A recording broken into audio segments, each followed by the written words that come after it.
guys! Welcome back to my channel. Today I'm going to cook Adobong Tilapia. The ingredients we need: toyo, suka,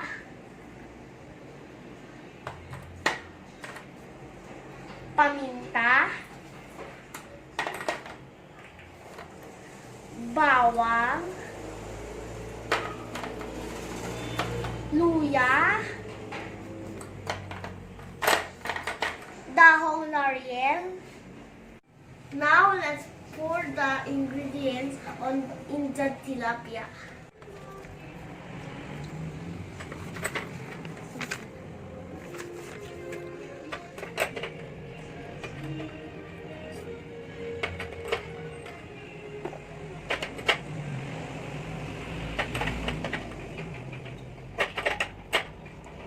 Let's go and wait. Okay, this guys.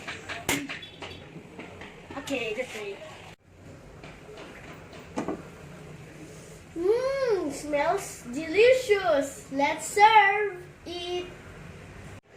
Mga